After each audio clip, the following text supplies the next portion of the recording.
This is the Farming for a Better Climate podcast. Hello and welcome to this Farming for a Better Climate podcast.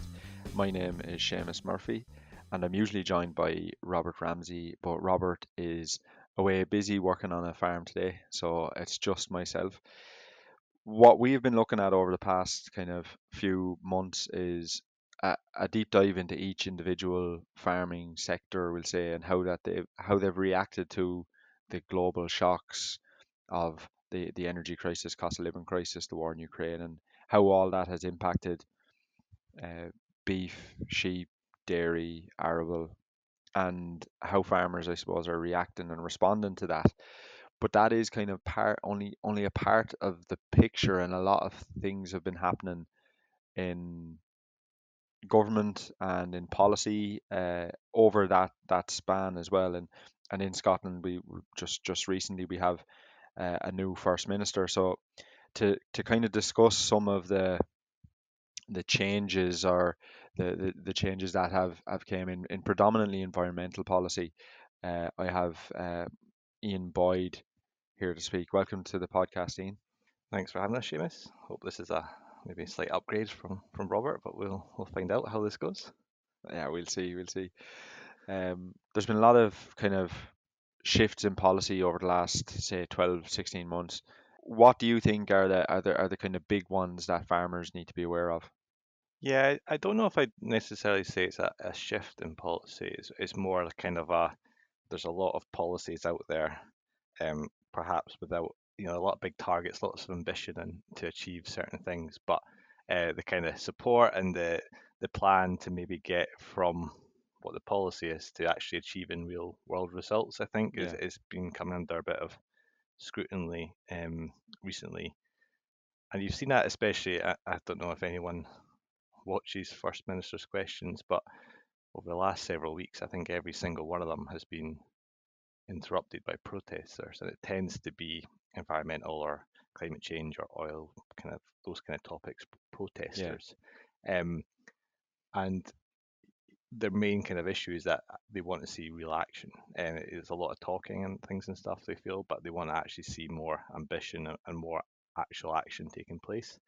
Um, which everyone has a right to protest. There's a bit of criticism about sometimes with direct actions that actually alienate people. Does it actually achieve anything? I think the issue with First Minister's questions is that it's actually interrupting the democratic process a little bit because they keep having to stop. They have less time to actually discuss important topics and things like that. yeah, But yeah, it's kind of, and through that, there's been definitely a bit of news stories and work by Scottish, UK, other governments recently to try and maybe kind of just have a bit of a reality check on what their plans are and how likely they are to actually achieve it and what needs to be done between now and whatever your target date is, if it's 2045 in Scotland for net zero, 2050 in the rest of UK. So yeah, that's kind of been happening quite a lot recently. There's been quite a lot of news coverage in the last couple of weeks about that sort of stuff.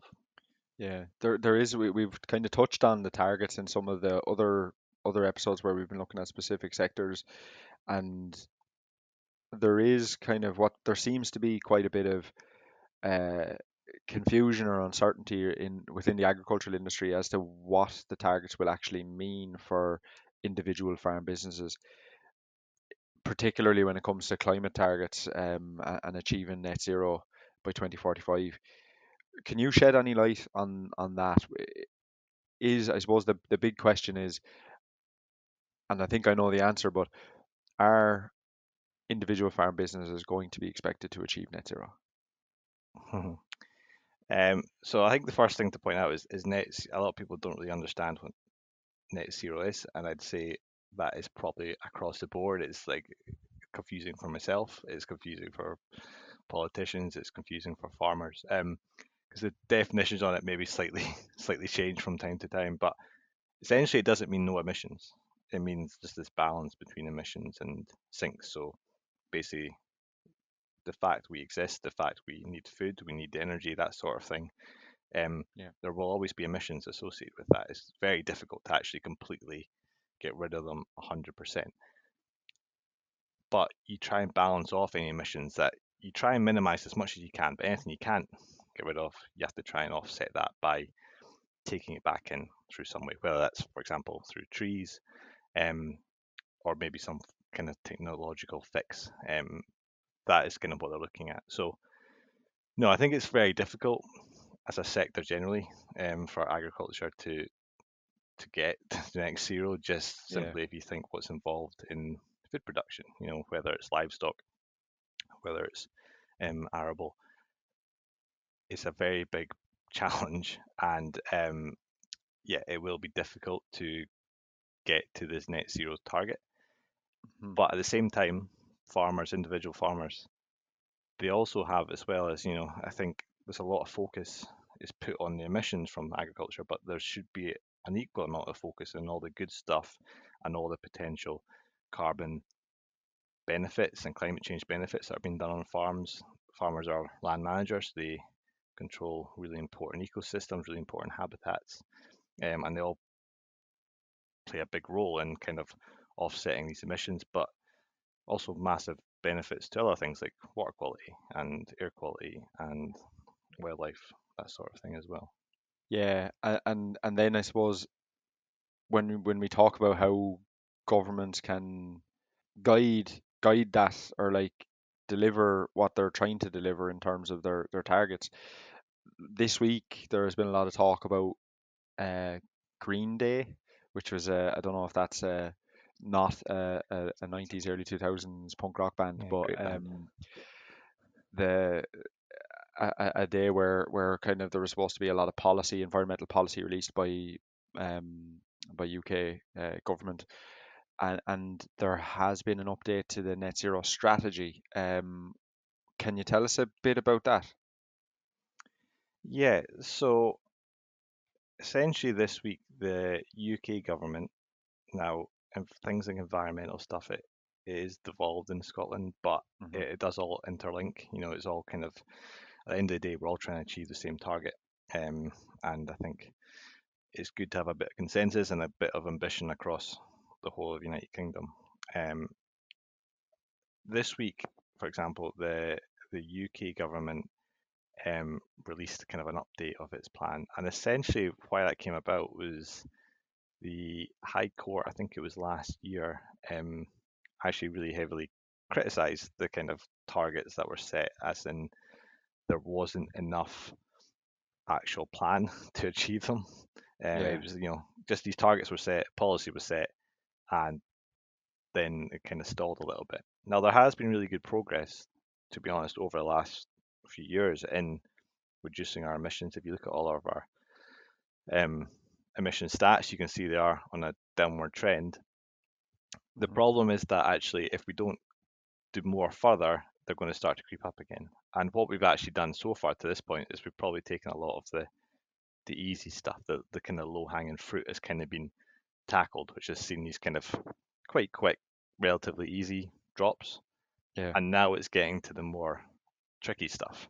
Um, and it is difficult because actually, in some cases, it's stuff you maybe don't want to change. It's perhaps quite a big behavior change for certain things, but it's also quite reliant on technology and kind of modern innovations if we want to keep living the kind of lifestyle and the current way we're living at the moment. A lot of people say we actually shouldn't be doing that. We should be looking to radically change kind of the way we kind of our economy works and things like that as well.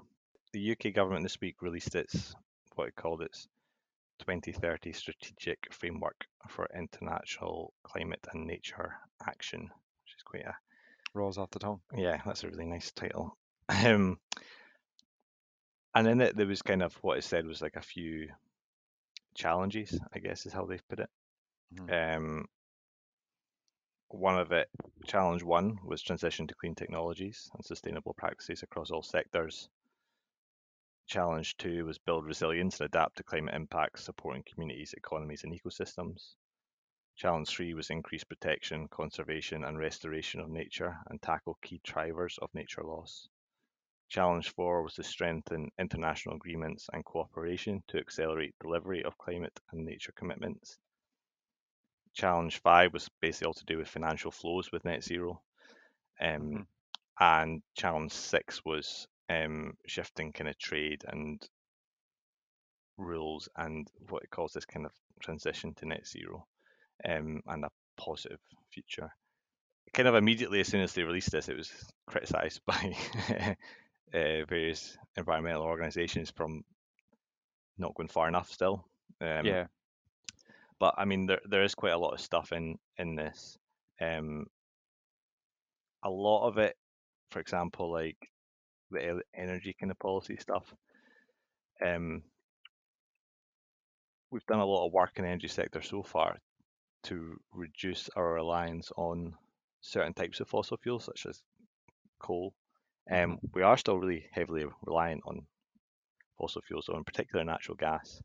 Um, it's still, fossil fuels still are the majority of our energy, meet the majority of our energy needs. Um, so there's a few policies in there about, well, what can we do to kind of adapt to that and change that. Some of it was about the UK government is quite focused on nuclear as an option, and in particular kind of smaller stuff. The Scottish government maybe less so, that sort of thing. So there's a lot of kind of these hoping for these future technological fixes that might help to achieve these goals, including stuff like carbon capture and storage, Mm. which is essentially using technology to suck carbon dioxide out of the air, and then you either make it into a solid or you store it under the North Sea, for example. There's a site they've been looking to try and get underway and develop for quite a few years up in the northeast of Scotland, for example.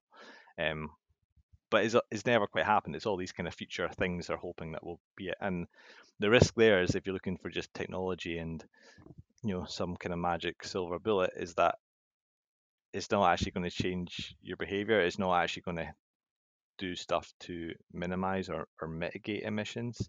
It Yeah. could perhaps be used as an excuse of like, oh, we can just carry on doing what we're doing because we're going to have this technology which will kind of completely offset all this stuff at some point. So there's a um, slight concern there. I think that's quite interesting as well for farmers because a lot of farmers will look at kind of their own kind of systems and see them as being quite efficient, quite beneficial, we would say, in terms of the multiple benefits that they provide, all these kind of things. And then you look at kind of some, I suppose, oil and gas on the other side of it, and these kind of large companies that have set these targets to achieve net zero, or you know, and when you look into the fine detail of it, in the small print is like I've looked at too many of these kind of reports in the past so Hmm. in my life to like you always look at the fine print and it says something that like contingent on um we'll say carbon capture and storage being a viable option by 2026 or something like that. So it's essentially they're setting these targets that are reliant on technology which is not currently available, but they assume that it will be available. But there's a strong, whenever you do that, it's a huge risk that that technology will not be available, and then you will not be able to achieve your emissions reduction. So I think it is something that I think farmers are probably aware of, that there's a lot of kind of, I won't say I'm not sure if it qualifies fully for greenwashing, but that kind of approach where targets are set with the kind of knowledge that they are unachievable without some form of like new technology that we don't yet have, which is makes it an extremely loose target. Essentially, it's a very like non-committal kind of commitment, if you know what I mean. Yeah, I mean, to me, ambitious targets are really important because if you didn't set them in the first place, you wouldn't have any change at all. So Mm, it drives innovation, it drives ambition. It is really important, but you do need to back it up with actual support, funding, mhm. policies, something actually tangible that's going to make a difference. I mean, quite a clear example of this was something quite similar. So like, if we stick on the energy thing, homes in UK and Scotland are some of the worst insulated, some of the least energy efficient in Europe.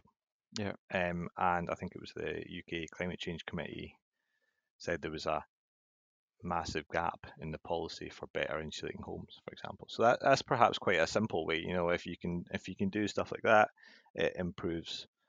Arguably it's going to improve multiple things. It'll improve health, well-being. It'll reduce your energy bills, which at the moment is incredibly important, and it'll just reduce your need, on actual electricity or gas or whatever you heat your home with if you're a bit more efficient with it. So Mm. it's sort of things like that is kind of backing up the ambition with the steps and the clear path, I think, to get it. Because that's what everyone needs at the end of the day. They need a bit of a kind of a clear plan, a clear outline, and a bit of long-term security about this is what's going to be happening over the next 10 years, and this is what we need you to do, and this will help us achieve these targets. Mm. There's also within there, if we talk about agriculture, UK and Scotland are taking slightly different approaches, I guess, in terms of agriculture and environmental stuff in particular, especially since Brexit. Yeah. Scotland's kind of wanting to align itself more or less still with what EU policy is. Um, the UK government is kind of taking a slightly different approach in it, where it's kind of wanting to set its own stuff, and a lot of it will be quite similar still, but there will be maybe some slight changes here and there. Um, but a lot of the kind of agricultural stuff in this regarding to climate change is, it's about kind of making progress and making support available so that you're doing things like nature benefit and biodiversity benefit and environmental gain, while at the same time maintaining food security and maintaining affordable, nutritious food for everyone. So it's kind of trying to get that balance right. Um, there's a lot of kind of science and technology and stuff as well, which they're talking about for agriculture, which can help to reduce emissions, offset emissions. Some of it's quite simple stuff. Um, you know, some of it could be quite complicated stuff. Um, and there's also a lot of things to do with biodiversity loss, which is becoming more and more interlinked. Yeah. There's a lot of stuff to do with biodiversity loss, which is becoming more and more interlinked, with kind of various climate change and environmental policies. And then I think, well, in terms of the actual what is happening across the border, there's the new environmental land management scheme, which is, as you say, it's kind of separate. There is that division from between what's happening in Scotland and England, but I suppose as Scotland tries to align with uh, or maintain that kind of alignment with the EU, and England kind of tries to toe its own path, I suppose. But there's still, I suppose, you could look at elms and see what may be coming down the line for farmers in Scotland. Yeah, I mean, all this stuff, preparing for sustainable farming and various things like that. There's, um, I thought it was kind of interesting this week where, I mean, going back to the politics of it, Kate Forbes was offered the rural affairs kind of position in the Scottish government, and a lot of the media reported that as a demotion for her, as if this was like quite a kick in the teeth going from the kind of finance position down Mm. to rural affairs. But I think a lot of people work in the sector, a lot of people in agriculture wouldn't kind of view it that way personally. Um, but yeah, I think it's kind of clear that what the overall goal and overall approach is going to be over the next few years, and it is this kind of focus more on environmental gain, public good, that sort of stuff, um, will be the backbone, I think, of a lot of policy, in addition to please keep producing food that's affordable and nutritious and sustainable at the same time. It's Yeah. trying to get all that balanced, and yeah, getting support where it's needed is the tricky part. I think that that shift, as you mentioned, preparing for sustainable farming, and I think that the funding of the soil sampling and the carbon audits, and internally anyway, we've our SAC consulting and our consultants have never been doing as many carbon audits, so it shows the direction of travel anyway, even though we're still on the I always get this mixed up, the slow and steady or whatever the term is, but the direction of travel is kind of similar to I suppose that payment for public good, and like kind of, and you could look at Elms, what's being rolled out there, and I suppose make those kind of connections. Just you also mentioned, we've kind of touched on it. You mentioned Kate Forbes, and of course Hamza Youssef is the new First Minister taking over from Nicola Sturgeon. Do you see any kind of changes coming with a new kind of oh God, what do you call that? The new Regime, First regime, Minister. yeah. And do you see any kind of changes coming with the new regime there? Um, Not really, not immediately. I think Hamza Youssef was seen as the kind of continuity candidate, so I think a lot of it will kind of carry on with what was before, I would imagine, especially kind of short term. But we'll wait and see. There is this kind of shit, this slow kind of move towards that kind of more environmental, sustainability orientated policy, and particularly, or not particularly, it's kind of across the board, but it also is coming into agriculture. Why do you think that is? What or we know the climate crisis is something we have to deal with, but is it down to kind of that shift in public opinion as well? Yeah, I think it can be frustrating sometimes for farmers to, they feel they're being asked to juggle multiple balls. Like they're being asked to do Yeah. absolutely everything all at the same time, or have done it yesterday. Um, but I think it is important to remember that, you know, policies only come about because, governments wouldn't do it if it's not in public interest or public demand. Mm, Um, so yeah, there is a growing need and a growing demand, I would say, from the public that they want these things. So they want to see sustainable food and various kind of ambition on climate change measures and biodiversity and improvements to their water quality and all this sort of stuff. So it's important to, I think, always remember that is that if you're not doing these things, you will get left behind because this is what the kind of general consensus is. What this is what the consumer wants. It's what the supermarkets want. It's what all the big kind of global companies and suppliers want.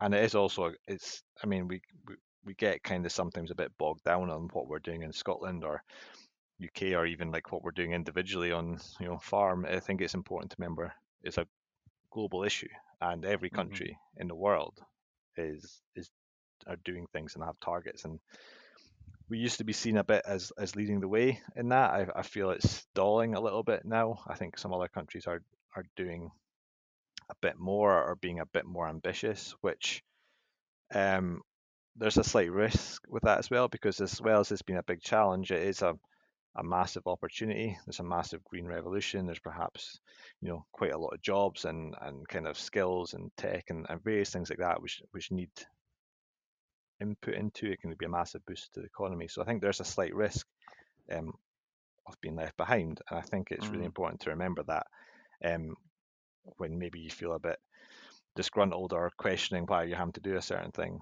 I think it's really important that we all do our part and we all try and make it as best as we possibly can. And to also, I think it's important to look for these opportunities and to take them where they are, because there is opportunities out there.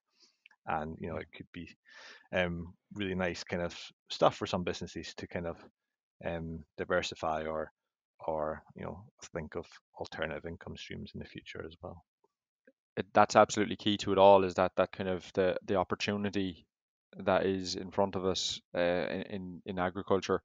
Um, and kind of taking advantage of that and understanding that and taking advantage of it is key to like successfully kind of continuing to produce food in a sustainable, environmentally friendly way, and becoming kind of a leader in that field globally, and then kind of being really being the best.